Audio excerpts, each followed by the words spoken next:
Unique beach front ಪ್ರಾಪರ್ಟಿಗೆ family ಸಮೇತ ಹೋಗಿದ್ವಿ. 2 room book ಮಾಡಿದ್ವಿ. ಇದು ಪ್ಯಾರಡೈಸ್ ಸ್ವೀಟ್. ಮಲ್ಕೊಳ್ಳಕ್ಕೆ ಈ ಸರ್ಕ್ಯುಲರ್ ಶೇಪ್ಡ್ ಸಿಟ್ ಔಟ್ ಒಂದೇ ಅಲ್ಲ, ಬೆಡ್ ಇದೆ. ಬಟ್ ಈ ಸರ್ಕ್ಯುಲರ್ ಶೇಪ್ಡ್ ಸಿಟ್ ಔಟ್ ಇಲ್ಲಿ ಹೈಲೈಟ್.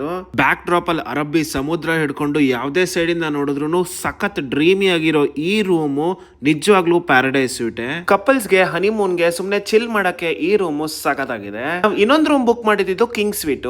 ಇದು ರಾಯಲ್ನೆಸ್ ಗೆ ಏನು ಕಡಿಮೆ ಇಲ್ಲ.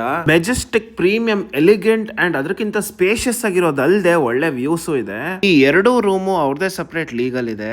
ರೂಮ್ ವಿಷಯ ಬಿಟ್ಬಿಟ್ಟು ಡೈನಿಂಗ್ ವಿಷಯಕ್ಕೆ ಬಂದ್ರೆ ಇವರಲ್ಲಿರೋ dining hall sea facing, rooftop ಅಲ್ಲಿ ಇರೋದಲ್ದೆ ಬೀಚ್ ನ ನೋಡ್ಕೊಂಡು ನೀವು ಫುಡ್ ನ ಎಂಜಾಯ್ ಮಾಡಬಹುದು. ಬುಕಿಂಗ್ ಮಾಡಿದ್ರೆ ಬ್ರೇಕ್ಫಾಸ್ಟ್ ಇನ್ಕ್ಲೂಡ್ ಆಗಿರುತ್ತೆ. ಅರ್ಧನ್ ಪಾಟ್ಸ್ ಅಲ್ಲಿ ಬ್ರೇಕ್ಫಾಸ್ಟ್ ಬುಫೆ ಸೆಟಪ್ ಮಾಡ್ತಾರೆ. ಒಳ್ಳೆ ಬ್ರೇಕ್ಫಾಸ್ಟ್ ನ ಎಂಜಾಯ್ ಮಾಡ್ತಾ ಇವ್ರದ್ದು ಇನ್ಸ್ಟಾಗ್ರಾಮಬಲ್ ಇಂಟೀರಿಯರ್ಸ್ ನ ಮಾತ್ರ ಮಿಸ್ಸೇ ಮಾಡ್ಬೇಡಿ.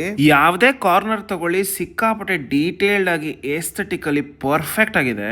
ಇವ್ರದ್ದು ಓಪನ್ ಸ್ಪೇಸಸ್ ಪ್ರತಿಯೊಂದು ಸ್ಪಾಟ್ ಅಲ್ಲೂ ಫೋಟೋ ತೆಗೆಸ್ಕೊಳ್ಳೋಣ ಅನ್ಸುತ್ತೆ. ಇದು ನಮ್ಮ ಕಾಪು ಬೀಚ್ ಅಲ್ಲಿ ಲೈಟ್ ಹೌಸ್ ಪಕ್ಕನೆ ಇರೋ ವಿಲಾ ವರ ಅನ್ನೋ ಈ ಜಾಗ ನಮಗ್ ಸಿಕ್ಕಿದ್ ವರ. ಇದು ಬೀಚ್ ಫೇಸಿಂಗ್ ಆಗಿರೋದ್ರಿಂದ ಪೂಲ್ ಇದ್ರೂ ಗೋಲ್ಡನ್ ಅವರ್ ಅಲ್ಲಿ ಪೂಲ್ ನು ಎಂಜಾಯ್ ಮಾಡಬಹುದು, ಇಲ್ಲ ಸೀದಾ ಬೀಚ್ ವಾಕ್ ಇನ್ ಆಗಿ ಬೀಚ್ ಅಲ್ಲೂ ಆಟ ಆಡಬಹುದು.